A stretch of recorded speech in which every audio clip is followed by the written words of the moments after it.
Welcome to the Boston Art Podcast, Boston's premier art podcast, where we talk art, culture, and philosophy. My name is Theodore Earthworms. And I am Brian Huntress. Welcome to the show. So yeah, we pretty much start all of these we haven't recorded in weeks, but it's very low key. We just we do this because we like to spotlight and talk with artists that, one, we just find interesting, and two, people who we feel like are just doing something different, because we've talked to a ton of painters and things like that, which I believe you are also a painter, right? I do a lot of art, actually. Yeah, I used to paint a lot more, but now I like to write poetry and draw, and I've been doing junk journaling too. It's really fun. Yeah. Oh, that's cool. I've heard a lot about that. That's a lot of collaging and really unconventional. Yeah, mixed media it takes quite sketching. a while, but the end result is really cool. So, is it like scrapbooking kind of? Kind of, yeah. It's cool. It's mostly just one open notebook page. Yeah. And you can just do one, but I like to do both sides, and you can pretty much do whatever you want with it. I like to put weird things in there, like Band-Aids, stuff like that, just because I think it looks funny, just with some weird stuff in there. But it is a lot like scrapbooking. So that's awesome. It's cool. Yeah, it's really fun. I'm really grateful the library let us use this room, but it's it's so cold in fucking here. ice cold. I honestly We're in a walk-in freezer right now. I don't really mind, honestly. I'm glad you said that, because I was kind of Yeah, I was all right, this is fine, I guess. All right, as long as it's chill with everybody, I'm fine. I'm good. Yeah. Okay, cool. Yeah, I love mixed media stuff like that, because with collages and stuff, I do a lot of collages and mixed media stuff, and I love to just put anything into it. Mm-hmm. I find myself focusing more on trying to use materials in cool ways rather than making a cool image. I've noticed myself doing, where I'm not even trying to make something that looks good. I'm just imagine if I I don't know. Just you said, put a Band-Aids all over this. Yeah, I know. I sick. get what you mean. It's really cool to break the rules. Right. Because when I was doing art back in high school, I was really thinking I wasn't good at it because I can't draw people. Yeah. And then I realized you don't have to be. There's no such thing as being good at drawing. You're good at drawing something. Yeah. So then I realized that there's so many different things that you can do with art. The way that I started with mixed media was I got these little canvases, and I would just start by painting, and then I would write song lyrics, and then I would find little things and just start hot gluing to the canvas. I did that for months when I was unemployed. I was That's awesome. now I have all of this art. There's one that's an interactive piece. I hot glued a lighter to it. Not safe. Don't do that. And it still works. I try not to use it too much, but it's a fun party trick. That's really funny. It's honestly insane. It's almost you could buy it as wall art, but also light your cigarettes on it. Yeah, if you really wanted to. I wouldn't recommend it though, just because I think maybe mixing it with the hot glue would be a not good idea. But cigarettes are bad for you anyways. That's true. It kind of reminds me of lighting a cigarette on the stove or something. Yeah. You could do it with art instead. Yeah. On the stove. Yeah, I made that piece as more of So me and my friends had a wine and paint night, and so we didn't show each other what we had going on, and so all of my friends just made these cute landscapes or designs or flags, and I turned mine around and it has push pins in it, a fake plant hot glued to it with plastic over it, oh, that's and awesome. then I had some scribbles, and then I had the lighter, and they look at it and they were like, that is so interesting. And I was like, that's why they're my friends, because they entertain me with stuff like that. But yeah, that's really fun. It's really a really good time to just not think about what should be done, but to do whatever you want. That's pretty much what I do with my drag too. Once you stop confining yourself to just an image that you think people want to see, it's so much more freeing, and that's just how I feel about every piece of art that I make. So that's awesome. Yeah. Mm-hmm. That's another thing we wanted to talk to you about too. That's your main art form, right? Is the drag? Yeah, I would say so. Actually, so what I do most of the time, I sing And I've been singing for a really long time, and I know that I'm really good at it, so that's good. But one thing that like not a lot of people really know for some reason is I write like poetry every day. Oh wow! Like it's my main thing, but there's not as big of like a market for it online, really. Yeah. And I've been meaning to self-publish, but like I keep saying I'm going to do it, and then I just don't do it yet. Yeah. But that's like my biggest thing. Like, if there's any piece of art like that I am the most proud of, it's got to be one of my poems. Like, it's always going to be that for me. But my main physical art form is definitely drag. Awesome. I do it because I love it, and it can be really difficult at times. Something I did want to say, like, is it's really hard to be a drag performer as an assigned female at birth person, because frankly people don't care about drag kings. They don't care about drag things really either, let alone clowns. A lot of people don't want to see that in the club scene. So I have found more niche shows. Some of my friends run niche shows, and it's such a more welcoming community, but you don't always get that from those crowds, Yeah. So that does kind of like hurt sometimes, but it's really great when you find people that understand or just appreciate it. So yeah. Because you do shows pretty often, right? I know things about you from like social media, because I've been friends with you like on Facebook and Instagram for like 10 years. I know. But I see you posting all the time. So I was wondering, like, what are those? Is that like in the Boston area? Like, where are you doing shows like that? What's the vibe like in those scenes? So the shows that I've been doing lately mostly have been in Lowell. Okay. Because one of my best friends, Bossy Boots, she's a wonderful drag queen here in Boston. She runs a couple of shows in Lowell. Yeah. And I've done my first brunch I ever did was just a couple weeks ago. I did a show at I think it's called the Overlook. Yeah, it's the Overlook in Lowell. Yeah, I did a show there. The like opening night for one of Bossy's weekly or monthly drag shows. Yeah. So my friends always want to book me, and I love that. That's awesome. But recently I had a big thing happen with my drag. I got booked in Salem for the first time at the first weekly drag show ever in Salem. Oh, it's wow. called Fierce Fridays, run by Miss Diamond Wigfall and Maxine Harrison.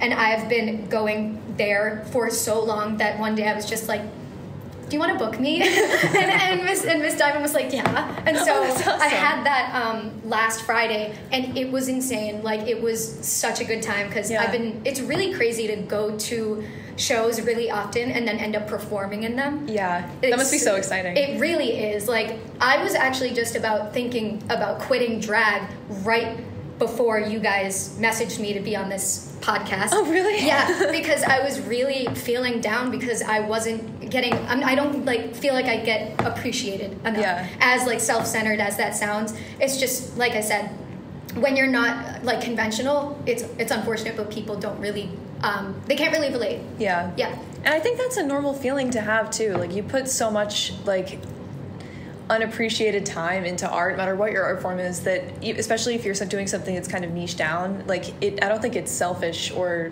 strange to want positive feedback for that, because you're doing so much, you're thinking about it so much, that sometimes, like, I feel like that sometimes, and I'm like, why am I spending like 90% of my time doing this thing? But then you have one of those moments where you're like, oh, this is the reason.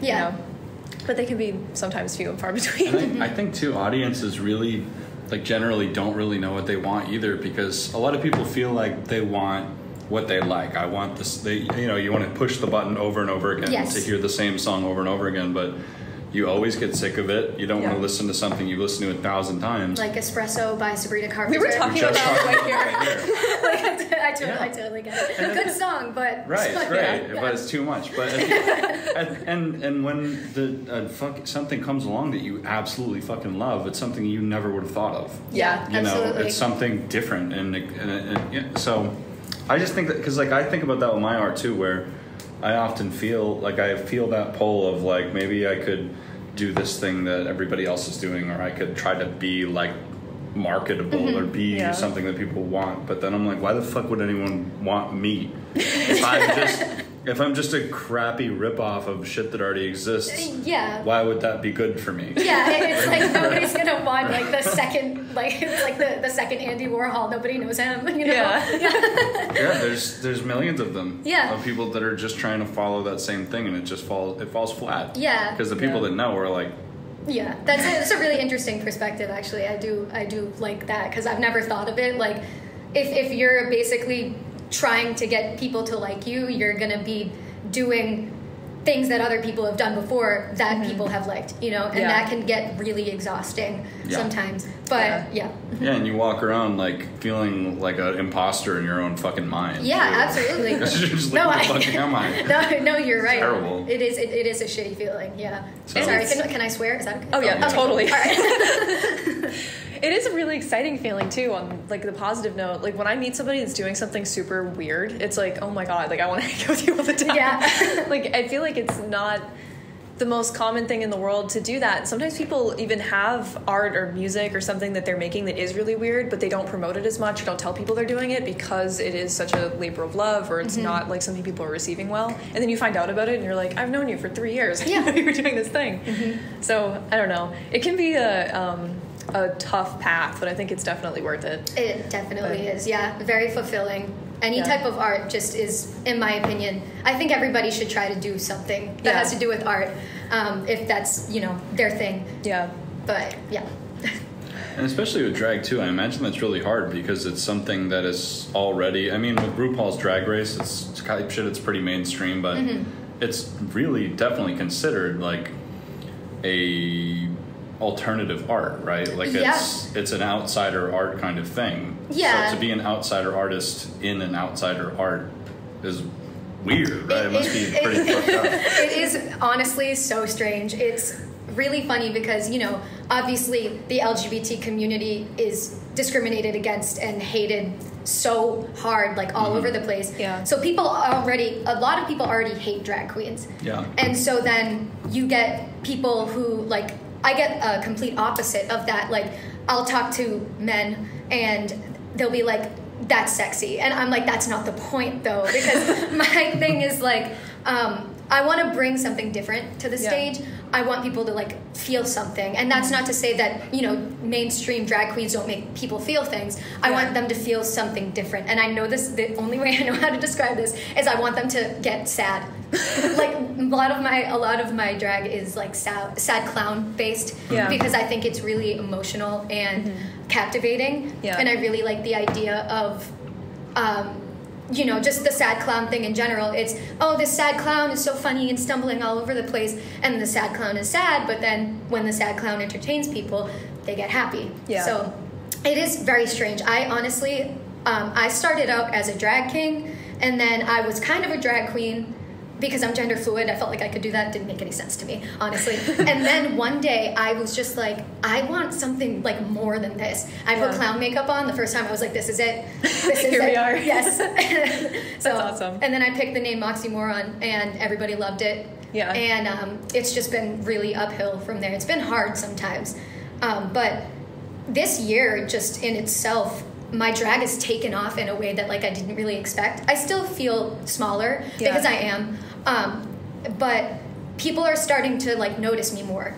And like I went to a show last night, Tara Dickoff's Cannabis Cabaret at Jacques, and she saw me in the front row and she said, "It's Moxxie Moron." And then I asked her to be my drag mom, and now Tara Dickoff is my drag mom. Shout out to her. I love you, Mom. But yeah, so it's just, I realized that people aren't going to reach out to me to book me. Yeah. That's just not what's going to happen, and it's hard to come to terms with that.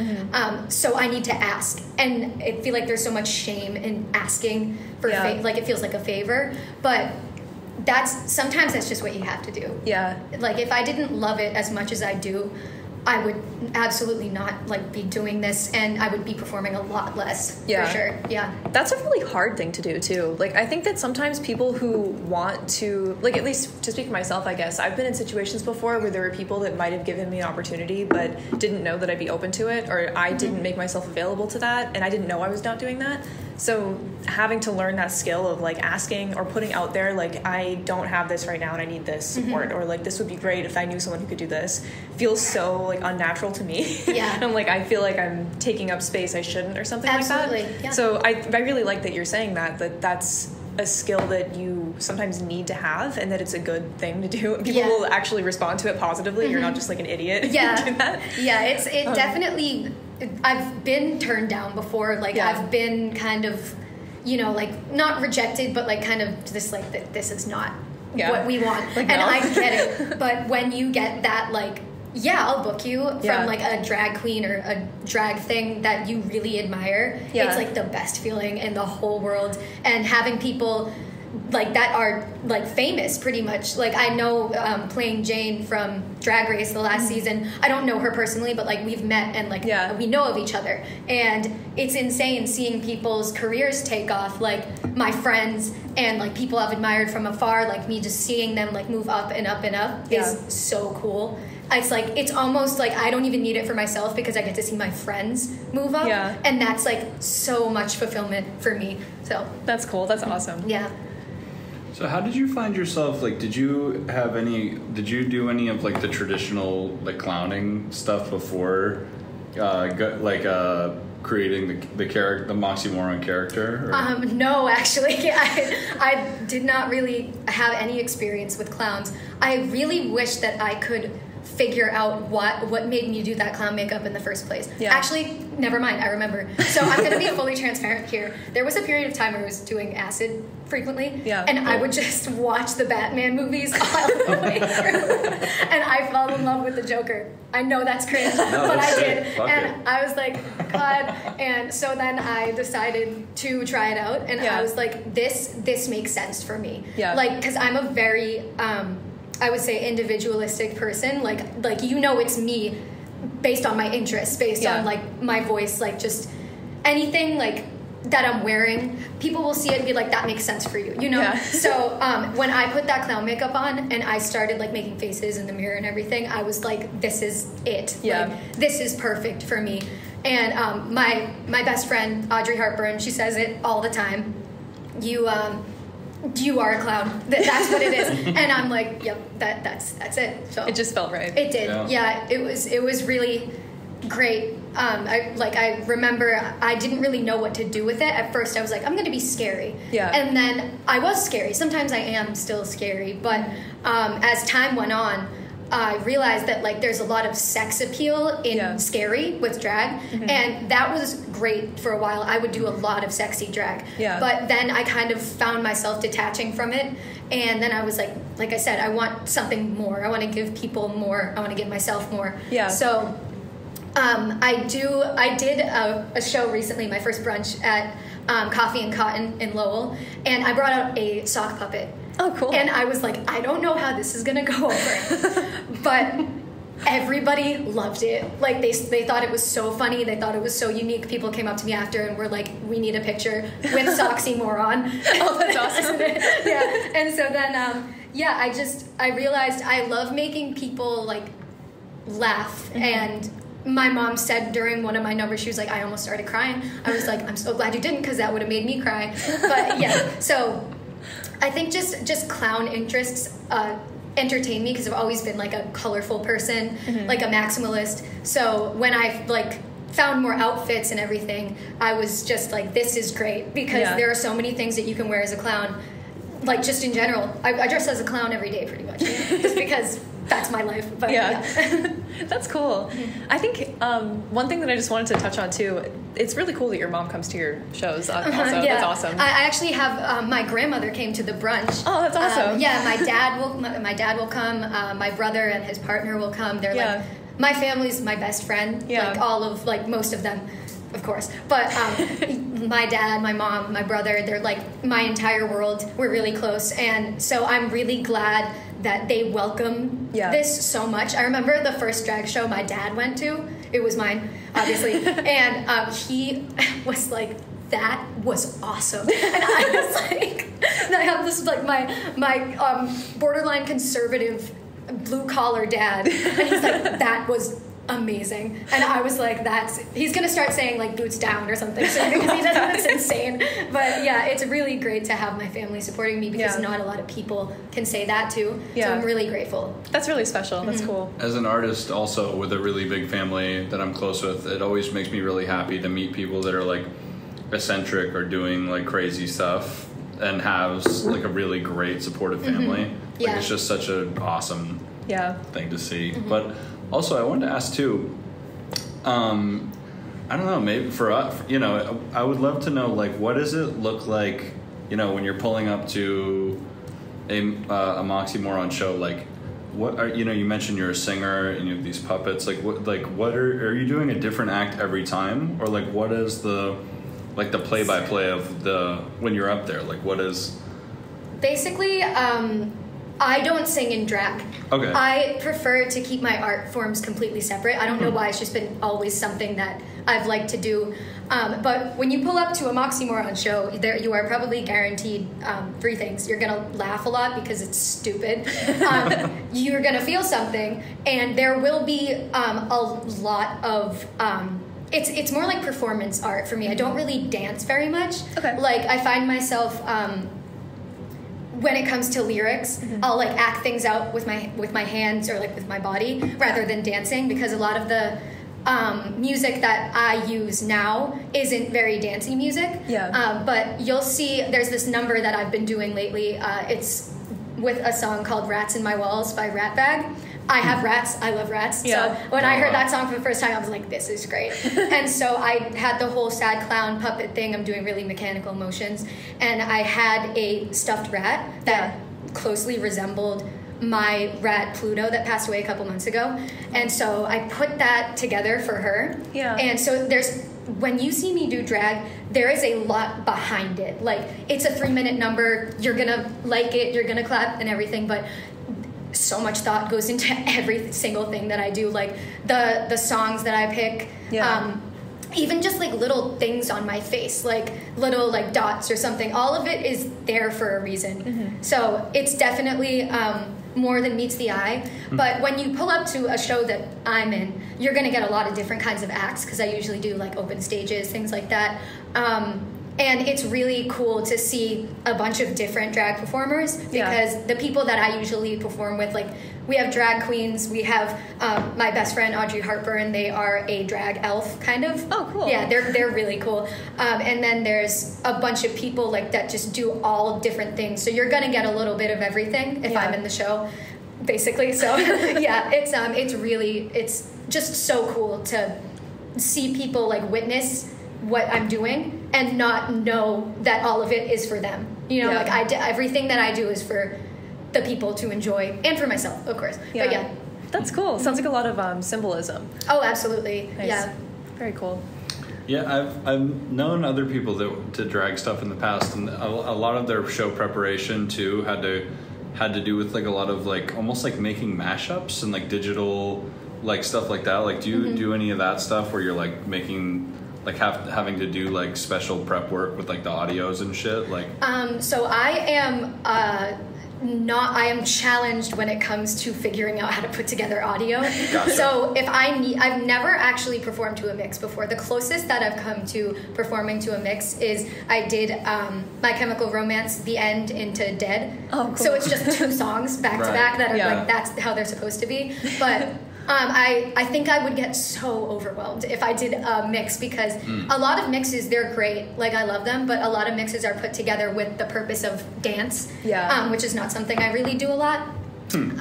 So I don't really use mixes. The audio, if I need something, I have one of my friends do it, because I cannot be bothered. Sometimes I'm just like, I don't even know how to trim something. Like, I have to send it email it to my friend and be like, I need this by tomorrow. Yeah, please help. Please help me. It takes 2 seconds, but yeah. So no, not usually any mixes. Maybe one day though.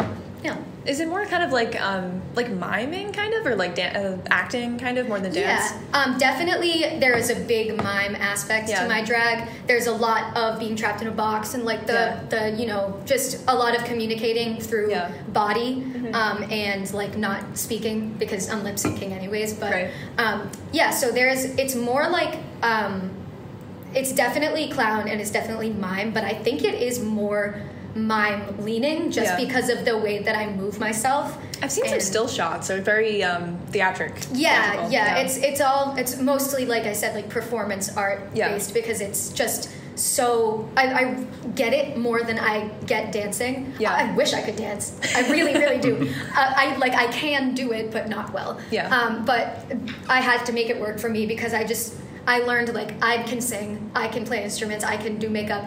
I cannot figure out how to dance. I have tried, and I have no idea what I'm doing. So yeah, I figured I'd like push on that, and just like, because clowns can't do anything. Like, that's the whole like part of the sad clown vibe. Yeah. So I played off of me not being able to dance with these mechanical movements. So that's really cool. Yeah. Do you feel too, this might be me projecting, so stop me if this is like a weird question, but I really like the clown motifs in like painting and drawing, because I feel like they're a really interesting, like there's some kind of interesting interplay there with gender and like mental health, like the happiness, sadness, the makeup, the presentation, entertainment. Like I think there's a lot of themes there. Yeah. Do you think about that with Moxxie Moron? Like, is that coming into play where it's drag? Like it's a very heavily gender-informed art form. Like, do you think that the clown symbolism plays there a little bit for your character? Yeah, I think that what you said about clowns, like with mental illness, the way that I describe Moxxie, like just the best way that I can describe what Moxxie is so I do have borderline personality disorder. And mine is quiet, so it's all happening in my head. Like I could be like, there's like a clusterfuck happening in my brain, and you would not know. Yeah. Because I just have gotten into the habit of doing that in private, having the breakdowns in private, and so I can describe Moxxie as the darker parts of my mental illness that nobody wants to see that. Like nobody wants to look at the icky stuff that comes with BPD. Like yes, chaotic relationships, all of that, but it's gross sometimes. Like it's tragic. Like I like to have stark differences between the mania and the depression. So it really goes into that. And I think with the gender thing, clowns like they don't like need a gender. Like, they are there for the sole purpose to just entertain and, but be funny. Yeah. So yeah, I really like that I can like really remove myself from gender when it comes to clowning around. Yeah. So yeah, it is really cool. That's awesome. Yeah, man. I feel like too, I just love how much like symbolism, and it's hard to, like, I always felt like clowns are also kind of like spirit, kind of like they're almost like, I dare I say, like liminal, you know what I mean? Where they're almost That's so true. That's so true. They're not, it doesn't really feel like a person. Like it feels like kind of an effigy or something. So, I don't know, do you think about that at all, where it's just like kind of this almost escaping the kind of humanity of a lot of it? I do definitely think about that. Like, so I have a couple of podcasts that I listen to like all the time. I've re-listened to the Magnus Archives and the Magnus Protocol. Yeah. And so there is some clown elements in the archives, but on Magnus Protocol there is this character, they call it like an alternate. His name's Mr. Bonzo, and he's like this, you don't know what he looks like because it's a podcast. Yeah. Right. All you know is that he is a clown and he is terrifying.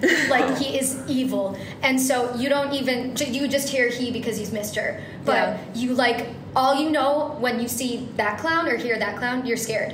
When you see a clown that's like sad, you're just like, that thing is sad. Yeah. Or laughing. Like, it is so far removed from like a body. It's just really like a cardboard cutout, basically. It's just what you see is what you're getting. Yeah. So what is the Magnus Archives? I haven't heard of it. Oh my god, it's so good. I am like, the thing about me is when I get into something, I like beat it to death. Like I cannot. I am listening to the Magnus Archives for like the 4th time through. It's a fiction horror podcast, kind of sci-fi-ish, cool. And the whole premise is that there is this research institute in London called the Magnus Institute, and they investigate strange happenings. They're not really investigators. They just they have these statements, and the main character, he comes in after the last archivist passes away, and he is tasked with recording the statements on a tape recorder that were written. Mm-hmm. And so as time goes on,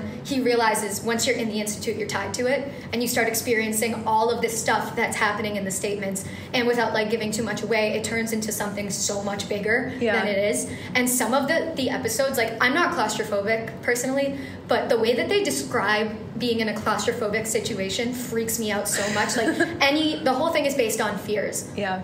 Like there's the lonely, there's I can't remember what, the flesh. So there's like, the lonely is just that isolated feeling. The flesh is like the fear of like gross stuff. Yeah. And like alternates, like the uncanny valley. That there's a big uncanny valley theme in that. And I find it really inspiring because it's so different from anything I've ever heard. And I honestly kind of started like leaning more towards clown because of a clip from the Magnus Archives. It's how I found the Magnus Archives. It was really viral on TikTok. It's just the main character talking to one of the alternates, and he says, "You don't sound Russian," and then she says, "How could I sound anything, silly? I'm plastic." And all of these people were doing clown makeup to that and like reenacting it. I was like, I need to know what this is from. And so then I found it. I was like, this is the best thing on the entire planet. That's awesome. Yeah, so I really like a lot of the stuff that I like, whether it's a podcast or something else.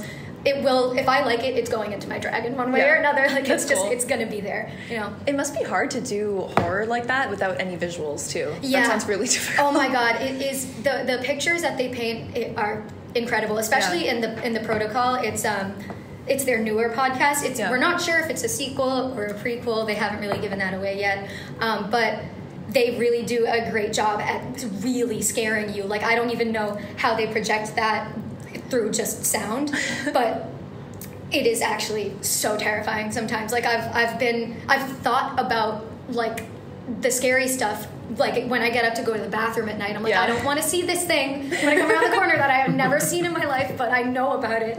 Like it must be really difficult to do that. I don't think I could. That's cool. Yeah. Stuff like that uses like a weird medium, like an unexpected format for something you would expect to be, like I could see that being like a YouTube show or something, but it being, maybe I just dated myself, but it being audio only is so interesting. Like I love that kind of using a limiting format to do something that you would think would be incompatible and succeeding. That's like challenging. Yeah. That's cool. I also really love horror that either like that incorporates either comedy or like a lot like really sad stories in a way that doesn't take away from the scariness. Yeah, because like horror that's funny, like where it's just like a joke and it's not even scary at all. Kind of like you know, it's like watching one of those old like early 2000s spoof movies or something. Yeah. And I don't know, but love. Yeah, sure. Yeah, they're a fun thing. When you say that, it reminds me of the movie Pearl with Mia Goth. Yeah. I just. That heartbreaking. That movie is about having BPD, like 100%.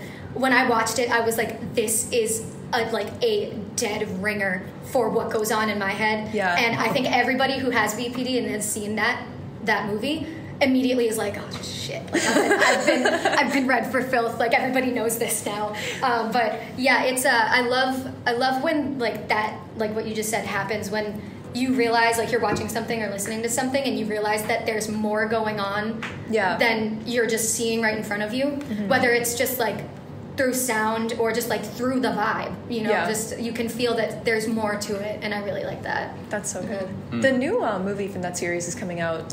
It already came out. Maxine? The 5th, yeah. Yeah, I haven't seen the other one. X. Oh no, I saw that. I am not a fan of gore, and I did not expect it to be as awful as it was. It was intense. It was crazy. Yeah. Pearl, I think Pearl was better than X, honestly, but I haven't seen Maxine yet. That's the third one. Wasn't Pearl a follow-up to X? Was X first? It was a follow-up that was a prequel. Gotcha. So that would explain why Pearl was better, because they had more. It was later, Anyway, I watched them the other way around, though. I watched Pearl first. Because everyone told me X was not as good, so I was like... Right. Not knowing that it's a narrative situation. But it kind of also isn't. Like, I don't know. Yeah, it's I think when you see Mia Goth like in multiple movies, she makes so much sense to me. Like she's really talented, and like she does a really good job at projecting just whatever she needs to do. So I really like her. Yeah. Yeah. She's a really good face actor. Yeah, Like, for sure. The female rage is so beautiful to see with her. Yeah. Very cool. Yeah, also it's like there's something so special about horror movies too that aren't like where maybe like because I feel like with like the history and the genre, a lot of it is you're supposed to be like, oh, it's a demon or it's supernatural or there's something like that happening. Mm-hmm. But when there's that kind of like doubt or shadow of a doubt where you're like, wait, like, or like you started like the horror didn't come from some dark place, it came from a person. Yeah. Like this is people. Mm-hmm. You know? Yeah, so it's scary. pretty Which is horrifying. scarier to me, Yeah, I guess. definitely. Yeah. Mm-hmm. So, I don't know. Then again, ghost movies like The Poltergeist like traumatized me when I was a kid. I mean, you shouldn't be watching horrifying. horror movies when you're a kid, Yeah, but I totally those understand. Fucked me up. Yeah, dude. the Conjuring movies, they are so scary to me. Yeah. Yeah, holy shit. I didn't watch any of that until I was older. Good. Good. was Yeah. homeschooled. There's no reason to watch it when you're young. Oh my god. What are you, what were you gonna say? Oh no, I was gonna say that Aragog from the Harry Potter PC game was my like Right. my horror villain. No, like, important contribution to the conversation. Yeah, holy shit. So with your visual art and stuff, you said that you don't really like to blend the things together. They're all very separated. Mm-hmm. I guess I'm curious, like, I know we talked about a lot of like the mixed media stuff you were doing. It's ironic, I know. It is. Yeah. So that is such a good question. I don't really have an answer for it, if I'm being honest with you. You just it hit the nail on the head, and now I'm gonna think about it all the time. But it's I think when I like sit down and make something, there is always an idea first, and 9 times out of 10 it's a lyric from a song. Yeah. Like I made something for my brother. My brother makes music too. He's wonderful, and he had some song lyrics that I really liked that I put into a mixed media thing. Yeah. I gave it to him, and it always starts usually with a song lyric. Like I will write something down. Like there's this one that I have that it's pretty simple, but it's pretty beautiful. There's this song by Father John Misty. I can't remember the name of it, but the lyric is, "You left a note in your perfect script. Stay as long as you want. I haven't left your bed since." Oh yeah. And I love that so much. So basically, I painted the canvas light pink, did some green swirls, and I glued little beads spelling that out, and then I had my mom write in cursive on a piece of notebook paper because I don't know cursive. I stay as long as you want, and I glued that to the middle. Yeah. Like it's like, it's so funny to me that like I just will start gluing stuff to the canvas. Like I don't know where that started, but I think when I don't have a bunch of stuff in front of me, I am not comfortable because like I'm a generally disorganized person, and when I put things in the right place, I can't find them. Yeah, so same. I think that translates to my art, but I feel like I think when I separate like singing from drag from poetry, like everything like that, I think the main contribution is it's going to be separate from my drag. Like poems and songs are really similar, but if I write a poem, it's a poem. Like if I sign it MIB for Mars is Burning, that's my poetry account name, cool. That it is a poem. I've had people say you should turn that into a song, and I say no. Yeah. Because that is not what I wrote this for. I write songs and I write poems. Yeah. Like it's all very meticulous in my head, even though I can write a poem in 2 seconds for some reason. It's just something that came so naturally to me. But yeah, I think drag is like the isolated thing. Like I'll mix like physical art, but I won't bring like those different emotions into drag because poetry is one thing for me. Singing is another. Like poetry is a lot like deeper for me. Singing is great because I'm good at it and people like it. And I do have some really sad songs. Most of them are sad, if I'm honest. Yeah. But yeah, so everything has like a specific emotion, if that makes sense. And that's what I prefer to keep separate from drag. They are similar, but when I'm singing, I'm feeling something very different than when I'm in drag, you know? That kind of makes sense. It sounds like and stop me if I'm wrong, but it kind of sounds like the writing is more of like a catharsis versus having an audience-driven art form. Yeah. Like it's more about for you versus for someone else. Absolutely, yeah. That makes sense. Yeah, that's pretty much exactly it. I just think that if I started singing in drag, people would start expecting that, and I want people to come to the show to see Moxxie Moron be weird and sad. Yeah. And I'll do karaoke some other day. Like, that's just pretty much how it is, just because I know a lot of people that sing in drag, play instruments in drag, like all this stuff, and it's so impressive to me. But I want people to see me, like, when I do drag. And if I'm holding a microphone or in front of a microphone stand, that's not happening, and I can't really move the same way. So I feel like singing and drag are very, like, different things for me. So that makes sense. And when did like, do you feel like you're one of these folks that's like a natural born performer, or was that something that you had to like really like come out of your shell to do? Because when I perform music and stuff, and it was not natural. Yeah. At first, you know. It's definitely always come natural to me personally. I'm an Aries. I have been a very big personality since the day I was born. And I remember my first time going to singing lessons. I was 9 years old, and my singing teacher was like, "Sing something," and I sang "What Do You Want From Me" by Adam Lambert. Oh my god! I know, and that was the first song I sang in front of like somebody other than my parents. Yeah. And she was like, "You're good." And so I went to singing lessons for a really long time, and I was like always the first one at the little concerts that we would have, and I performed on stage in high school. Nobody knew who I was, but you know, I just wanted to do it for our variety show. And it's always just been something that I've liked. I love being the center of attention. Like, I want people to look at me. So yeah, it's definitely always come easy. I know it hasn't for a lot of people, but when you have such a big personality and take up so much space, like, you can just command the room when you get on stage. Yeah. Yeah. That's cool. It's awesome.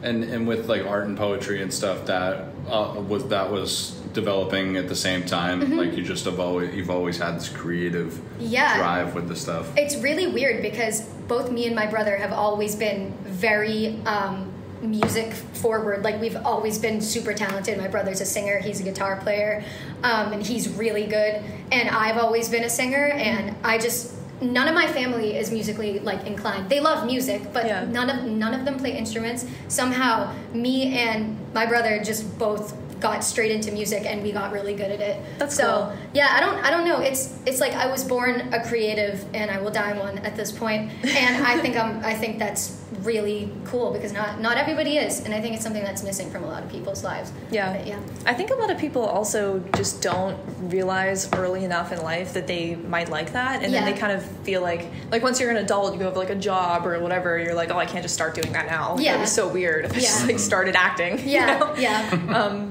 But I think more people should do it. I think play is so inherent to like human nature. Absolutely. It's something we should do. Yeah. I think of my art as play anyway. But. No, absolutely. It's a whole little game. Like, it's enrichment time. You know, like I when I'm writing a poem in my room, I say it's enrichment time in my enclosure. Leave me alone. Adding. Literally, it's just something that I think we all need a little bit of.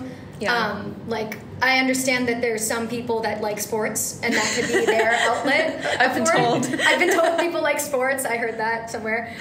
But I think that everybody should have to take like several years of art class. Yeah. Like, so yeah. I agree with that. See if you like it, you know. Yeah. Do you have any like kind of rituals or like specific like things you have to do to write? Like, are you like in a notebook with a specific pen and a specific, like, you know what I mean? Because I did poetry for a while, and it was just notes app. That's all me. I would do. That is me. Yep. Okay. I like.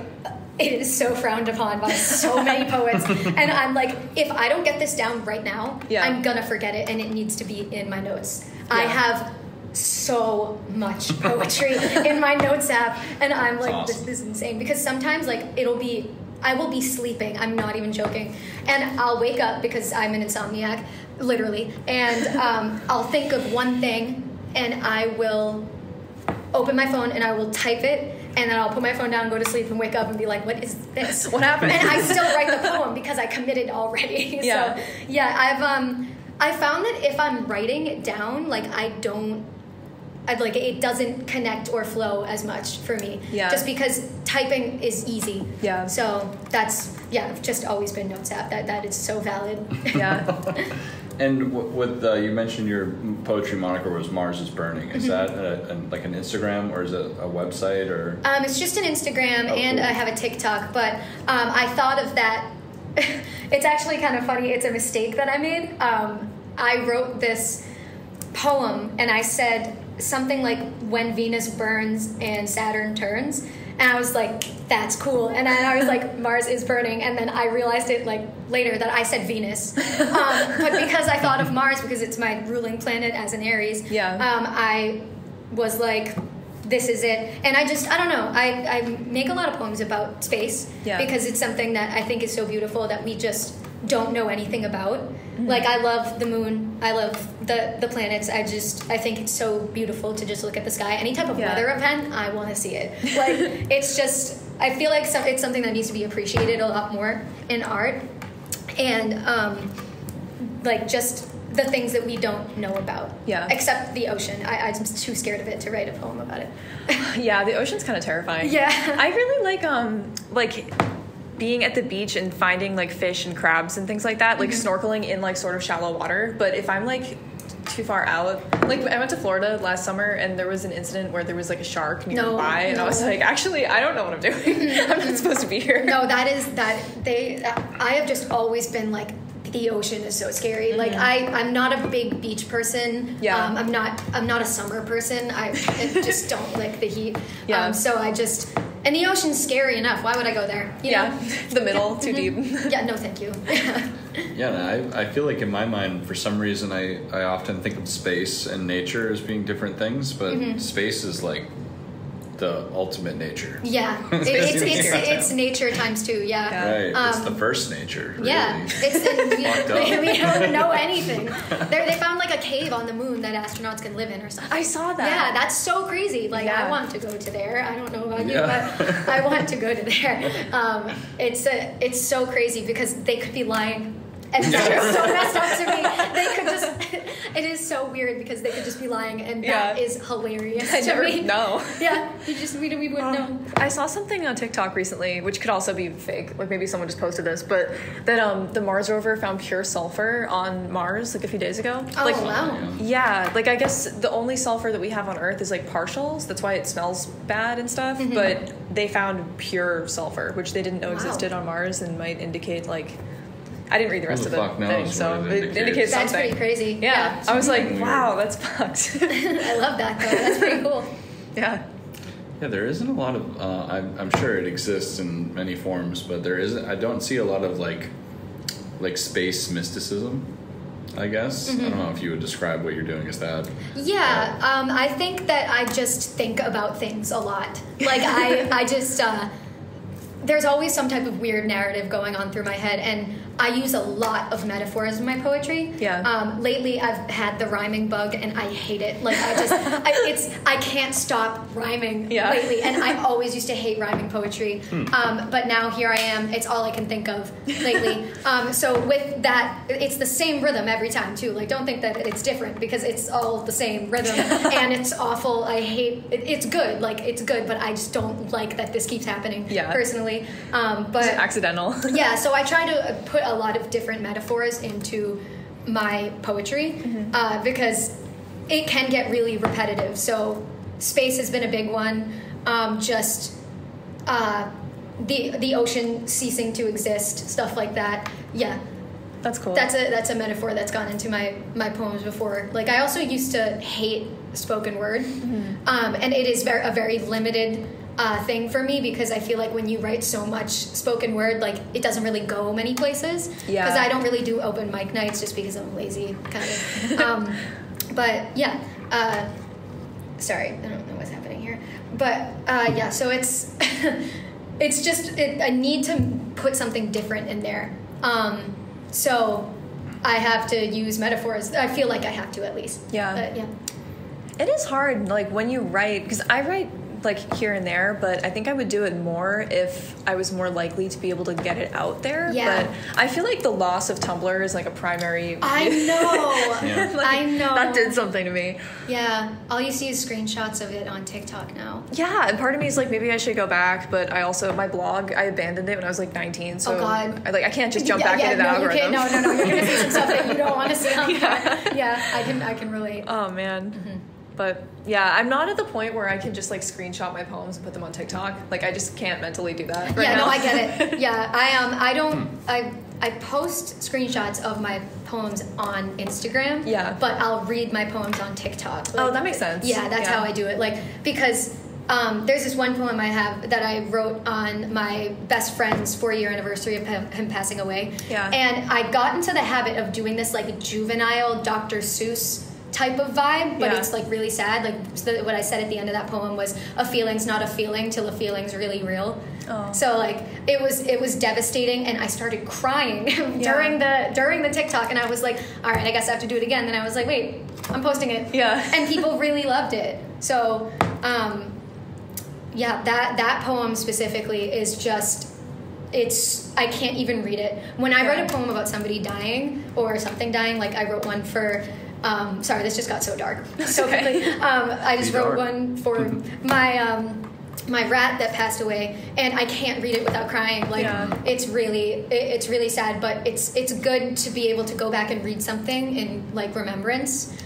Because like I don't want to go to a cemetery to remember somebody. I don't want to like I just don't want to do that. So I kind of connect with my loved ones that have left us through my art too. Yeah. I think that's really nice. It's good to be able to put those feelings into something too. Like, I think it's not really true that you can put them in an art form and you don't feel it anymore. Yeah. But it's good to kind of like have a snapshot of it and store it somewhere, so that you kind of save that authenticity. You know what I mean? I think it's just a really nice way to connect with that feeling and like your experience of it and them.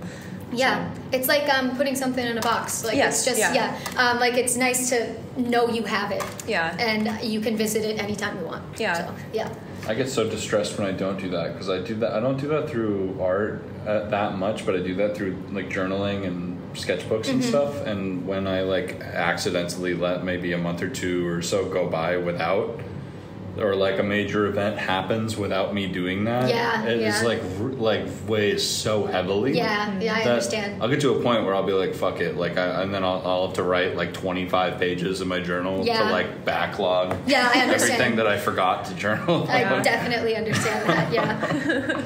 I feel so uncomfortable going back to journaling, not because I feel like I have to be like, so this is what happened before this. Like that's not what narrative. Here's what's happened in the past 6 months. And this is what's happened. Like it's so ridiculous. I'm like trapped in a deep journal hole because I've been doing it since I was like 7. So I have all these journals that are like so like ADHD and consistent, where it's like I'll journal every day, like on my lunch at work for like 3 months, and then I will forget for a year. And then I'm like, this stuff happened, and also here's what happened now. Yeah, I start my journal entries with hi. Like that's hello. Literally, that is what I will do. I'll write, hi, sorry. If it's been a while, literally, I will write, I'm sorry. Like, I don't know who I'm apologizing to. Probably myself. Look at the future. Yeah, but it's journaling has always been so awkward for me, but so like pivotal. I love going back and reading my journals because they are hilarious. Yeah, I love reading my journals from when I was in high school or something, and like my honest opinion on something where I'm like, I am in the right now, and I'm reading it like, you're such a bitch. Loud and wrong. So yes, loud right. And wrong. I get that. Yeah. Oh my god. No, I know. Some of the stuff that I've reread, I've been like, it was like, it's been like, you suck, or it was right in front of you the whole time and you didn't see it. Yeah, like how did you not know? Like I'm like red flag. Like and then I was like, and then I go 2 pages forward and I'm saying like, I can't believe this happened to me. I'm so surprised. Literally, it's kind of ignorance is bliss, because when you can shut the journal and just leave it, it's kind of funny. Oh man. It is. I feel like it's so important too, because it's kind of like, not to, I guess, over mystify it, but I feel like it's kind of like convening with myself in a way where it's like I can talk to other people about what happened, but they're not going to remember how I felt about this or what my private feelings on this were. So if I don't write it down, future me is going to forget about that. And I feel like it's the best way to connect with my past self and to kind of hold that person close without being judgmental and like, I don't know. I have a tendency to be like, I used to be so fucking stupid. Honestly, I think everybody used to be stupid. Yeah. You know, that's how we get to where we are now. Yeah. But it's like, I also at the same time, like, while that is definitely true, I also don't, like, I like thinking about it and kind of abstracting it and being like, that was a 16-year-old girl or that was like a little kid or whatever. And it's like, that's, if I talked to that person, they told me this version of the story, I wouldn't be like, you fucking idiot. Yeah. Literally, there is no reason to do that to yourself, and it's so easy to do that. Yeah. So I think journaling's a really nice tool to avoid that. Yeah, absolutely. You can kind of transparently be like, oh, that's a younger person than I am right now. Yeah, you gotta like cut yourself some slack, and it's also really fun to laugh at how ridiculous you used to be as a person. Yeah. So, yeah. I think art does that too a lot. Like, even if it's not like a literal narrative, like a letter to your future self, like I love looking at my old like scrapbooks or drawings or whatever and seeing like what I thought was beautiful, like what I thought was interesting, people I was drawing and was close with, like what I glued in there. Like, I don't know, it's just fun. Yeah, no, I totally understand that. I love looking back, and then sometimes I get sad because I'm like, I don't really draw that much anymore. I know. And I want to, and then I just don't. Yeah. But, you know, it's like with the journal thing. Like, if I have a sketchbook, I'm scared to touch it. It's been so long. Like, I don't want to put I mean, you can tear the page out, but I don't want to put something bad in it, especially if I have a sketchbook that's, like, consistently good. Yeah. I'm like, this is too much for me. But, yeah. Same. Yeah. Especially when you get, like, one of the little hardcover, like, a Moleskine sketchbook or something, and then you're like, oh, my God, this is so bad. No, it's so much. Yeah. You know what, I've had the same problem in the past, and what I'll do is I'll have the sketchbook that is like pristine that I care about a lot, and then I just have a super shitty one that I don't. You just never add to the really nice one. Right, and I let it be the sacred thing. Yeah, and just have a that's shitty so one valid. that I could just like throw it out my car window and I wouldn't even care. Yeah. I think that's not true. You would really it's just with some piece of shit sketchbook that has nothing in it. Oh, if it has nothing in it, it's just like, you know, chicken scratch and bad drawings. Yeah, I find that stuff really endearing though. Yeah. A lot of the like when I started drawing, like just in the first place, a lot of it is just nonsense because you can see if you look at my sketchbooks, like you'll see I'm starting trying to draw people, like trying so hard to figure out how to draw people, and then realizing I can't. Yeah. So I start drawing like little bugs that don't exist, or like cool. Fake bugs, and then I'll start drawing as time goes on, you see I'm drawing faces. Yeah. They don't look like people, but they are faces. Like and you can see me get more comfortable with it. But and that takes so much creativity to be able to invent stuff like that. Like, I think that it's a shame that is people generally kind of undervalue that compared to realism, because like I did like realism art classes when I was growing up, so I have that technical skill set, but it is way harder for me to invent something without a reference now. It's like I can copy really well, like from a photo or something, or like edit a bunch of photos together and create something that way, but if I have just a blank piece of paper, like it takes me like 30 minutes to even put anything on the page. It's like, intimidating. So that's really cool to be able to just like make up new stuff. I realized if I didn't do that, I would never draw. I also use a lot of words in my drawings. Like it's like I drew this face of like this guy that with like messed up teeth, and his head looks like a balloon because I don't know how to draw a head. But and I just got this like I just looked at the thing and I said, you should always be nice to the weird kid. And so then I just wrote that on the top. Something like that, like always be nice to the weird kid. Like it had kind of like a really ominous vibe. Like vaguely intimidating. Yeah, very vaguely intimidating. But I'll think of something and I'm like, you know what? If I try to push this out of my head, it will not go anywhere. So I just put it right down. That's cool. You know, what a life, man. I feel like there's some, like, I love that style so much because I feel like there should be a name for it, because I've met many people throughout the years who, like, it's hard to describe what it is, but like just making, because I am one of them too, like making a weird face with like some type of text within it. Like I feel like that is like a world. Like that should have a name. I don't know what you would call that. I don't either. I have this one drawing that I like it's like different detached versions of myself. I think there's only like 4, but it's like the beginning of a breakdown, and then like just the progression of how bad it gets and where it ends. And that's like, there's a face in the middle of it, and it has spiral words and stuff like that. And I made it because my therapist wanted me to try to describe what I was feeling better. I was like, this is all I have. Here you go. Here is this. And she's like, this is perfect. I was like, great. So now you know. That's cool. Yeah. I wonder too, like, this is just like a random theory, I guess, but when I think about that, like drawings with text on them, because I do that a lot too, it reminds me of like posting online for some reason. Yeah. Because I feel like so much of like what maybe more when I was growing up and like really like curating my like Instagram aesthetic or whatever, like everything that you posted had to have an equally appropriate caption that also encapsulated the aesthetic that you were trying to do. Like it was very serious. Absolutely. So I think those captions still pop up in my head when I make things. Yeah. Like I want people to get this vibe from this, but I don't want to say it. It's like an implied vibe. Absolutely. Yeah, I still get hung up on Instagram captions. Yeah. Then I just decided to stop posting selfies and just post my drag because it's too stressful. Yeah, I post like art and stories at this point. Yeah. But For sure. Yeah, it's interesting. Because it is, I mean, obviously people have used text forever, but I feel like it is kind of regarded as like a sort of contemporary thing to do. Like, it reminds me of like Tracy Emin or like kind of more like 90s and later artists. Yeah. Not as a rule, but I don't know. I feel like too, with so much contemporary art, not to like be like, oh fuck contemporary art, but like a lot of it, like when you look at art history, you're looking at artists that shaped culture, or music history is the same way. But like, I feel like with contemporary art, people aren't talking about the people that are shaping culture. They're just talking about people that are like selling for shitloads of money. Yeah. And it's just like, what the fuck is this like person that like nobody knows who the fuck they are or what they're doing. Their art isn't influencing anybody.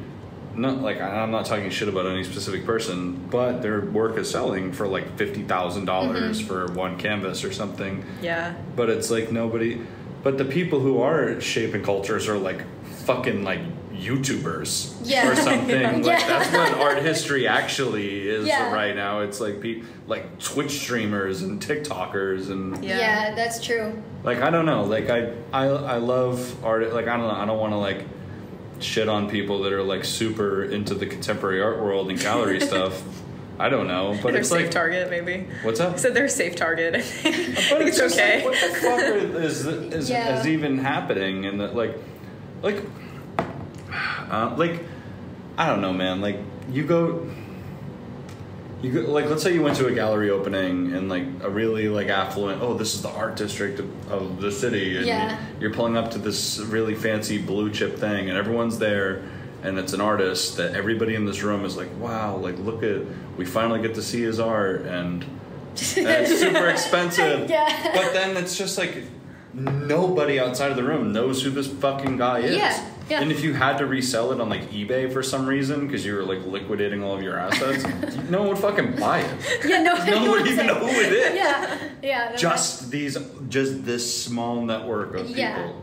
So it's like you do better like bringing it to a thrift store at that point. Like what the I don't know. There's nothing more heartbreaking, I can't imagine, than like walking into a thrift store and seeing your own art for like $5 or something like that.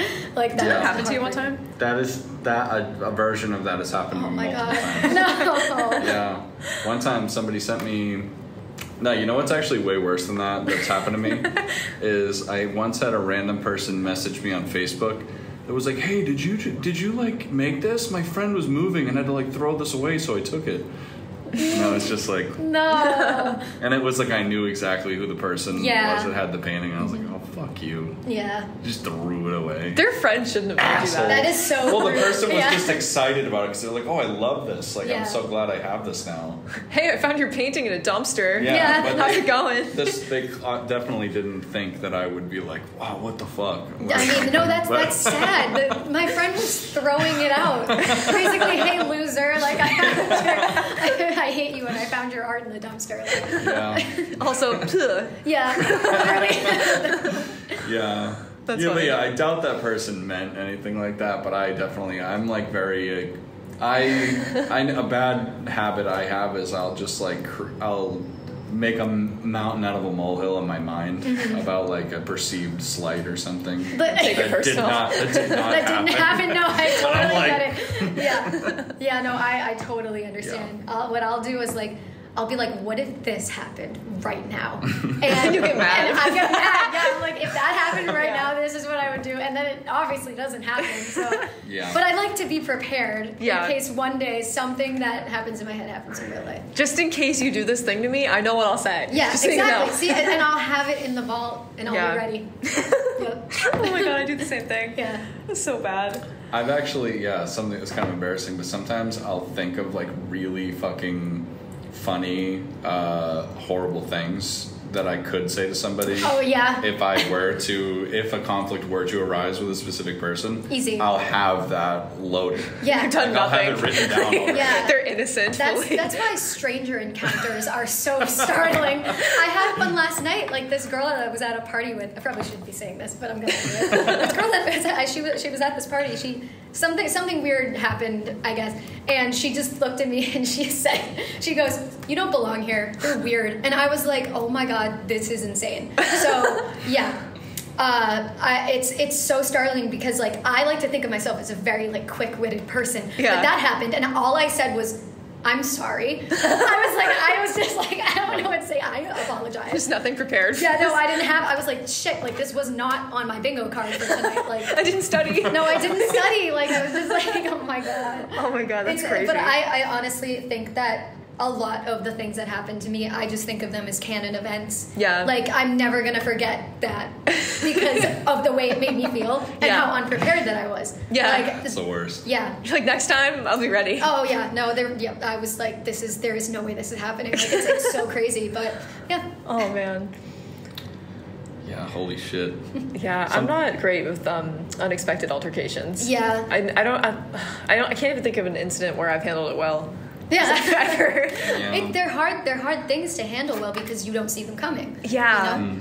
I'm also like a pretty big people pleaser a lot of the time, so I kind of have to ramp myself up to actually saying something. So a lot of the time, it'll be somebody being like wicked disrespectful to me for a really long time, and then I'm just like, stop, and then I just disappear. Yeah, stop. Don't do that. Yeah, and then you're gone. Yeah. That's probably a good way to handle it, honestly. It's probably a Save bad yourself way. a lot of grief. Oh my god. Yeah. Man. God damn, dude. Life. I have a lot of water in my chart. Yeah. Yeah, I'm a Leo sun, Leo moon, Pisces rising. So That's a little crazy. sensitive.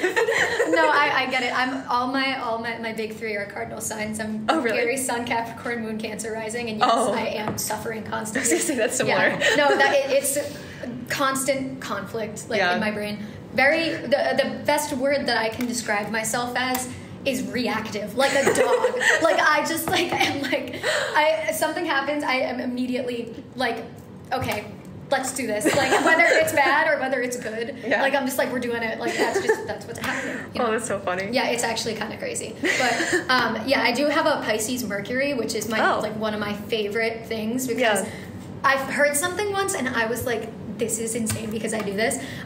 So Mercury is the planet of communication. Okay.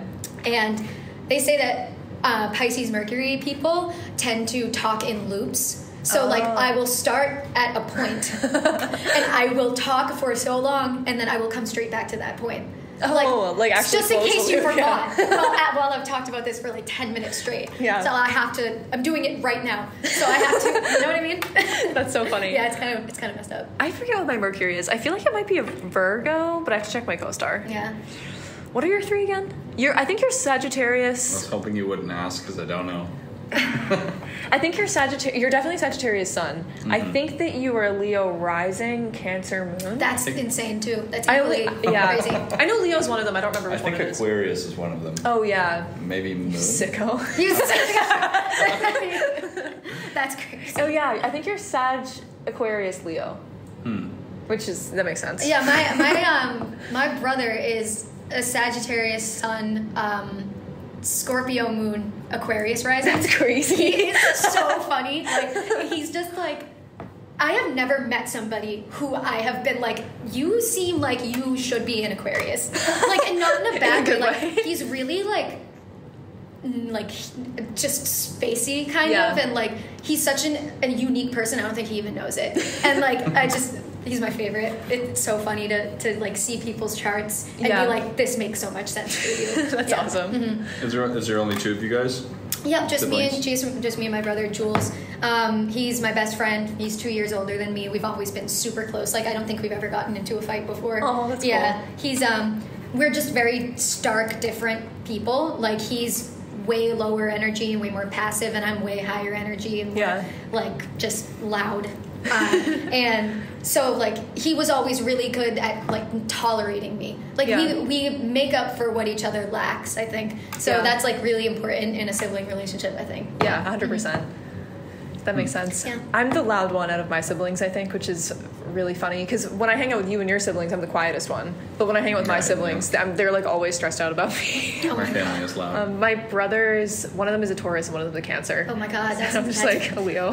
Yeah, that's you've got the whole thing there. Yeah, pretty much. Both my parents are Leos. Both of them? Both of them. That's crazy. They were born 3 years apart, but one day after the other. Oh wow. Yeah, August 10th and 11th. That's wild. Same with my sister and her husband. Yeah, Same thing. It's kind of weird. Weird. Like growing up in an Italian household with all fire signs. Yeah. Every fire sign is in the house. Well, Jules moved out, but still. Now he's left me with 2 Leos, and I'm an Aries, and it is constant screaming. Like not because we're yelling at each other. Yeah. We're just loud talkers. Yeah. So yeah. Yeah, that makes sense. I'm the only fire sign in my house. I think you only have one earth sign in your house. Everyone at your house is a fire sign. I think it's only Kim is a Kim's a Virgo. Me and Liam's an Aries. No, there's none. Maybe my mom. She's February. Oh, she's Aquarius? Yeah, Oh, I think. that makes sense actually. Never mind. Out of your siblings, because you and Jill are both Sagittarius. Yeah, exactly. So, okay, one non-fire sign in your siblings. Interesting. And I'm the only fire sign in my siblings. Just so everyone knows. Yeah, just in case you're wondering, we needed to put that together. Can I ask how old you are also? Yes, I'm 25. Okay, cool. Right, I'm 28. I'm 26. Right, okay. See? I knew that we had to be close in age because of Tumblr. Yeah, absolutely. Believe it. You were there. Oh my God, I was there. I lived it. I was saying this to somebody yesterday. The weird, like, huge difference between, like, 23 to 25, like, that just stretch of time, so much has changed. Yeah. Like, but I feel like from 20 to 23, it wasn't really that big of a deal for me. Yeah. Yeah, but, like, since I've turned 25, I'm like, my body hurts. I hate driving. I don't want to go anywhere anymore. Like, I'm anxious. yeah. I'm anxious. The hangovers? I know. What? Oh my God. I actually had one this morning. I could not believe it. I was like, just absolutely bodied. yeah. Why is it like God. that now? They're awful. I started drinking really late because I was homeschooled. Okay. So I started drinking at 21, and I didn't know how to do it, but everyone else I knew was already like in their full-on like party college era. Yeah. So I was just drinking like straight vodka with no chaser, and didn't know that was weird. And I would just go to work after, like not immediately after, but You would go to work the next morning. You'd be fine. Yeah. And it was like fine. It was like 3 hours of sleep. I'm good. Whatever. I wasn't like happy, but it was fine. Yeah. And now it's like I have like a sip of wine, and the next day I'm like, oh. Yeah. I made some poor choices when it came to the amount of drinks I had last night. But it's all for the plot at this point. There you go. Like I went to a drag show, then I went to a brewery, then I went to a straight bar, and then I went to a party, and it was like I love going out so much because of the people that I meet. There's always somebody weird doing something strange. Yeah. And there's always a story to tell after. Are you a drunk gabber? Because I am. Yes. I'm also no, actually I'm not really much of a drunk crier, but when something makes me really upset and I'm drunk, I will just waterworks. That's what happened last night. Like I was like, luckily I didn't cry in front of that person. But I did after. Yeah. So I'm like, that's so fair. Yeah, I definitely yap a lot all the time, just in general. But when Same. I'm drunk, I say so many things. Oh my gosh. Yeah. I like start, not like our actual fights, but I encourage people to start fights over text with other people. Like, say it. That's so funny. Which I don't usually do normally. And I You should say it. No, I get it. I you should followed say that. every single waitress in the Fenway. I think I follow on Instagram at this point. Because if I'm at a restaurant, I'm like, you're so nice. Oh my god, I know. Yeah, it's really kind of embarrassing. Yeah, I love checking my phone the next day because I'm not much of a. No, there have been times where I have I've texted some people I shouldn't have. But usually, if I check my phone the next day, it's like some number from somebody at a drag show. I went to order food and then I fell asleep and didn't order it. Midway through and I'm like this weird shit on Google, like just I'm like, what am I looking up while I'm shit faced at 2 a.m? Like the questions that come to you late at night. Yeah. Oh my god, that's funny. Yeah. Can I ask for your take on something? We've been to some fashion events recently, and people who are important fashion people, blah blah blah. We hear a lot from these people that Boston just has no fashion scene or whatever, like this kind of thing where there's nothing here. But like, as somebody involved with drag as heavily, do you feel like that's like a completely idiotic take? I think that you are so brave for asking me this question with this outfit on, because I'm wearing a shirt made of socks and literally children's camo pants. They're hunting pants actually. I think that there are too many, like, just boring white people in Boston, and that's why people say that, because everybody's on their fucking bike, like everybody's has their helmets on, and like I think like when you're so active and like when you're outside, like you're usually active, so people don't really see that. Just go to Buffalo Exchange if you want to see someone cool. Like it's a time and a place situation. I do think that money has a lot to do with it, because clothes are so expensive. Everything is expensive. So not a lot of people have the resources to wear the things that they want to. But I'm just somebody that's always had a lot of clothes. So I try to dress as cool as possible all the time, because me and my best friend say this to each other all the time. We're like, it is so difficult being the sexiest and best dressed people in Boston. It is so exhausting. Like that, we say that to each other all the time, because I love fashion personally. I like breaking the rules with it. I love not matching. I love matching. Like I have a lot of different like personalities when it comes to my style. Like some days I will like wear some like basic bitch outfit. I put quotes there. That wasn't me calling basic people bitches. But I'll wear like athletic clothes, and I'll be like, this is great. I'll wear a mini skirt, like I'll wear a dress, like I'll wear whatever this is. And I just think that there's so many things to wear, and people are so concerned with like matching or not looking crazy. So I think that fashion is very subjective, but there are very not stylish people in Boston, because those people that I just mentioned are afraid to do something different. Yeah. I think that's true. Yeah.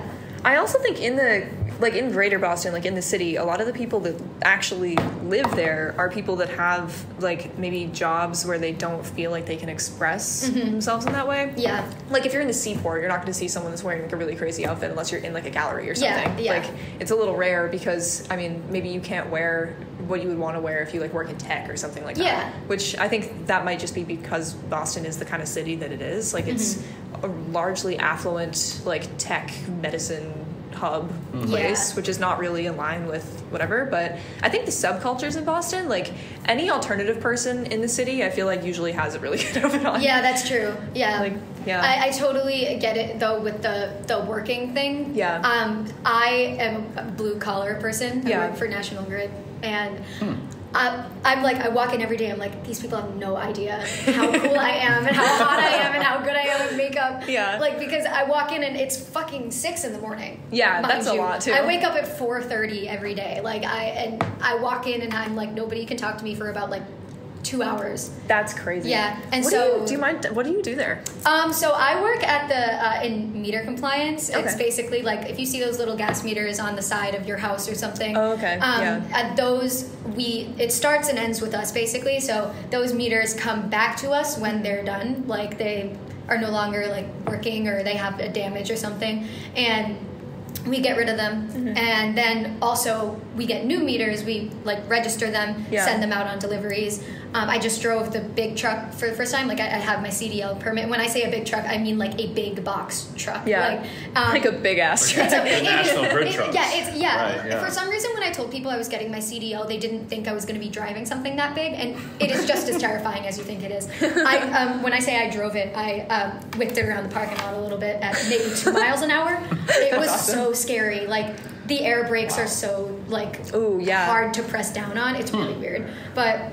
Yeah, I do like my job most of the time, but I hate it when I can't express myself at work, but the money is just too good to care about it. Like, it's just too, like, you know, I'll hate my job for money. For money, yeah. I will. If it's good money, I will hate it. Like, that's fine. I don't hate my job. I think it's really fun, actually, but some of the people there, I can't deal with, because most of them are men, obviously, and like 50 and white, and they say that's hard. Insane things. That is hard. Like some of the things that I hear said at work, I'm like put this on a TV show, please. where is Ashton Kutcher? Am I being God. Oh yeah, my dad is a carpenter, and he owns a carpentry company, and all three of me and my siblings have worked for him at different points, and my youngest brother actually apprenticed for him and is a carpenter now too, and that is the same kind of vibe, like being on the job site. And my dad actually tends to hire people that are like not that bad also, because he just doesn't like to tolerate that, but working class 50-year-old men say crazy shit. Oh, I know. And my dad is a large volume meter specialist at National Grid, so he helped me get this job. And my brother just started as a meter reader at National Grid, and my dad is training him, and it is so funny. Like family business. Literally, he's like, my dad's so excited that we're all working for National Grid. My mom's like, I have no idea what any of you were talking about, because she works at the library. So. That's funny. It really like turns you into a different person. Yeah. Sometimes like there's like all these men around, and I'm just like, wow, I have not been around this much testosterone ever before in my life, and I see these people every day. Yeah. And it's so fascinating to see how the male mind works when you get to like the age of 50. Yeah. Like, it just disintegrates. It literally just soup. His brain is full of soup. That's pretty much it. Oh my god. Oh man. Do you ever have moments when you're at work talking to those people too, where you're just like, this is like not me? Like, I'm literally a drag king. Yes, all the time. Like I have this one coworker. Hi Dave. He's not gonna listen to this, but he loves to mess with me. Oh. Like he just loves to like try to make me angry. Oh no. And it works sometimes. And he's like, "You're so sensitive," and I'm like. So I called him bald one time, and he did not like that because he is bald. He lost his mind. He lost it. He was like, what did you just say? And then he said, he goes, do you have any idea what it's like to be bald right now? And I said, no. No. And he's like, women don't even look at you. I'm like, you're still bald. Like, okay. He hated that. It's like he could dish it out, but he couldn't take it. That's so funny. It's so hilarious. It's not even that bad. That's just like an observation. Yeah, that's right. No, it's because he was saying something about somebody else's hair at work, and I was like, Dave, you don't even have any. Like, you can't talk about people's hair if you don't have any. You know what I mean? And it's so funny because usually when he's talking, I'm just like, this guy is yapping. And if I don't respond, he's like, oh, you're angry today. I hate hearing that. Yeah. And so when that was the first time that I think I snapped back at him. And he was like, so bullshit. It was so funny. And I was just awesome. Like, there's no way. Because I couldn't take it anymore. I'm like, you know what, Dave? You're bald. Like, that's what it is. So, yeah. Absolutely annihilated. No, literally. He did not expect that. Oh, my God. Yeah. I feel like we got very off topic with this. Yeah, I know. Dave. Oh, man. That's funny. No, this has been great. Yeah. You're definitely our type of artist. Yeah. So someone doing something weird, and you're also a regular person, but also you're doing really cool stuff. Hey, thanks. I really appreciate you guys having me because, like I said, I was thinking about quitting drag because I wasn't getting appreciated at all. And so when you messaged me, I was like, oh my God, it's happening. Yeah. I have been so excited all day, even when I was hungover. Oh, that's awesome. Yeah. I was like, I came downstairs and I was dancing, and my mom was like, are you excited? And I'm like, yes, I'm so excited because I love talking about about myself like all the time. But and this is also just great because I think what you guys are doing is really cool and like thank you. really needed. Yeah. We try. It's just kind of an excuse for us to get to talk to cool people every week. Yeah, absolutely. Honestly, I would do the same thing if I had the time. Yeah. We barely do. A lot of the time, somebody messaged us recently and was like, "Can we record with you?" And I was like, "Yes, eventually." Yeah. At some point. Yeah. Oh my God. I can't believe we got it so quickly. Yeah. We did it. Yeah. Well, you caught us at a perfect time because we just got back from vacation. So How we were was like, it, by the it way? was a lot. I mean, it was really fun. Okay, yeah. But we you like went to what, Iceland or something? Yeah, we bit off so much more than we could chew. Oh my God. It was the second out of the country vacation I've ever been on, except for like I went on a weekender to Canada, but I just kind of was in the car when my friend went to Canada. I didn't really do anything. Yeah. And the other one, we went with Brian's family to London last year, but we just kind of tagged along on a trip their mom was doing already. And so you guys went alone to Iceland? Yeah. Oh my God. Just us and my little brother, and we planned it. Yeah. So I was like, we're gonna die. Like we're gonna die. It's gonna be over. Yeah. We didn't die, which is good, but we came really close a few times. That's insane. Yeah, it's a lot less populated than I thought. Which like I knew that. Like I googled how many people were there, and I was like, that's not very many. But then you get there, and there's like nothing for hours except sheep. Sheep are so cool. Though. It was really cool. Yeah. It's beautiful there, but I can imagine like going to a different country and it's like there's nobody there. Yeah. Or like where is everyone? Yeah. There was a point where we were hiking and we were like, we weren't really hiking, we were like on a beach and there were these big rocks, we were climbing on them, and then I was like sitting at the top of one and my brother was like, do you think if I fell off of this and like died, an ambulance would even come? And I was like, probably not. Probably no ambulance, maybe a helicopter. Yeah, it would take like 3 hours maybe, but they're traveling by sheep. So it was really fun, but we were really tired by the end of it. I bet, yeah. Traveling is exhausting. Yeah. Especially, I just fucking hate flying so much. Yeah, oh my God, I went to Denmark when I was like 17 with my family just for funsies. That's cool. And I get really motion sick. Yeah. So I was like so sick for like a 9-hour flight. Ooh, that's awful. Yeah, it was bad, but it was beautiful there, so it was like really worth it. Copenhagen is a really cool city. If you ever like decide to go to Europe again, like, and you're trying to pick a spot, you should totally check out Copenhagen. Yeah. It's so cool. That's awesome. I feel like I would want to do, if I'm going to put money into like saving up for like a year to go on a vacation, I'm going to want to go to a city next time probably, because going somewhere rural was really cool for hiking, but by the end of it I was like, I'm being so ungrateful, but there's like a fucking 30-foot waterfall in front of me and I want to go to bed. Yeah, no, I get it. I get tired. it. Yeah, like there's like nature is cool, but like there's not much to do. Yeah, you know? Like you can look at it for as long as you want, but like there's not like stuff to do. Yeah, when you're and you have to use your own legs. Yeah, to get and that everywhere. sucks. I don't want to use my own legs to get anywhere. Honestly. Yeah, it was wild. And we like were kind of, luckily there was like nobody in the entire country, so it was fine. But we like didn't know the road signs, but they just let you drive anyway. So we're like, it'll be fine. And then we're like trying to figure out the rules for the rotaries are different, and they don't have red lights. It's just rotaries like everywhere. That's messed up. It was I would horrible. lose my mind. Weird, The inside lane had the right of way, and I was like, What? that doesn't make sense, right? It doesn't make I'm like, sense. I'm pretty sure that's not how it works in Boston, but also I don't think anybody follows the rules of the Rotary in Boston. No. So it's just kind of, you just do your best. But there were people just like cutting me off, and then they were in the right. I was like, I don't understand. That's insane, yeah. But yeah, I don't know. It was fun though. It was good. But we came back and we were like, wow, we just like didn't record for like a while. Yeah. And then I don't know if you've seen my like manic like hyper obsession with building this halberd for my brother's cosplay. Oh no, I actually haven't. Oh my God. So the last like 7 days in a row, we finished yesterday or the day before. But 7 days preceding that, every night for like 6 hours, like right after work, me and him were working on this giant cosplay weapon for this thing he's doing. He's going to Comic-Con in Connecticut. And he's never made a cosplay before. And I used to do it like a really long time ago. But he's a carpenter and I'm an artist. So we were like, we could probably figure it out. Yeah. But we were both being like, well, one of us was being really perfectionistic about it. Maybe not me. And it took way longer than we thought it would. It was like 40 hours of work. Oh my God. And we made it out of like styrofoam, cardboard, spray paint, PVC pipe, and it was like 7 feet tall when we were done. Wow. But I haven't had like a moment to breathe or think since then. And I had a final for a summer class this weekend. Oh, okay. So, oh my God. Yeah. So you're asking us, or when I asked you to do this and then you reminded me that we talked about it, it was perfect timing. So I was like, we have nobody in our queue right now. Yeah, absolutely. Hey, I've been so excited about this for like as long as we planned it. Yeah, me too. I also wanted to meet you forever. I know. Like, just like you're one of those people that I'm like, this would be really cool to hang out with, but it just hasn't happened. Yeah. But yeah, I was thinking about it on the way here because I was telling Brian like stuff that I know about you from online and stuff. And one of the things that I didn't say this to you because I was like, this is weird. But I was like, in my head, I was like, every is it Thanksgiving? You guys do a fireplace pic? No, that's Christmas Eve.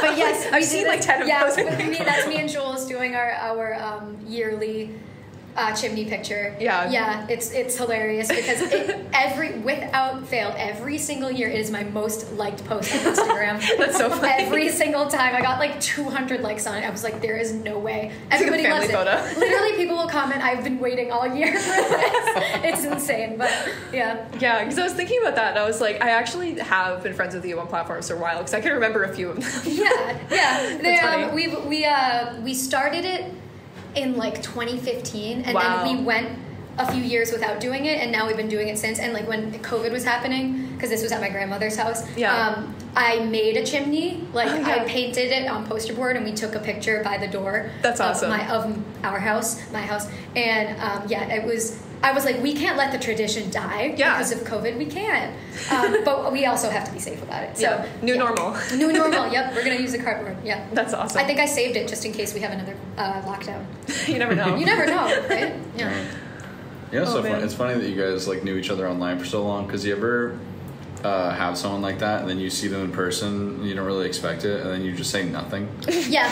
And you just fucking don't meet them. Yep. Even though you've known them on like Instagram for like 9 years. No, seriously, like it's the worst. One of my best friends in the whole world, his name's Kai. We met on Facebook in 2017. Yeah. And like we just have always been completely inseparable for some reason, like from afar. Yeah. And we met for the first time in March of like 2021. Yeah. And it was so funny because we met and it was immediately just like we were texting. Like there was no like awkward silences or anything like that. Like if there was silence, it wasn't awkward. That's awesome. And he is one of the funniest people that I know. So I just love it. Like I love meeting somebody in person and they're the same person that they are online. So yeah. Yeah, I hope that I project the same way in person as I do online. I don't know what my internet persona is. Yeah, I think you're really cool. Oh, thank you. Yeah, I appreciate that. Yeah. I think you're cool. Thank you. I think you're cool too. You too. Thanks. Everybody. Oh man. Well, we've been recording for an hour and a half, so I think that's an episode. But yeah, that is an episode. Yeah. Well, thank you so much. This is awesome. No, thank you for having me. This has been really fun. And we should hang out sometime. Yeah, I think it'd be absolutely. really fun to go out for drinks or something. Yeah, I would love to. Yeah, that'd be really cool. Neat. Yeah. Very cool. Well, you killed it. Thank you for. I say this to everybody, but thank you for joining our vast catalog of cool people that we've interviewed. I'm honored to be part of the cool people. Welcome to the archive. Not that scary archives. archive. Yeah, that's funny. Welcome to the dungeon. Cool. Right. All right. Hell yeah. I'll shut the sun down. Cool. Oh, I didn't say. Boston Art Podcast is an independent DIY production by Brian Huntress and Theodora Earthworms. The information contained in this episode represents the views and opinions of the original creators or our guests, and does not represent any institution, organization, or business. Find us on Instagram at Boston Art Podcast, and tune in for a new episode every Friday. Thank you for listening.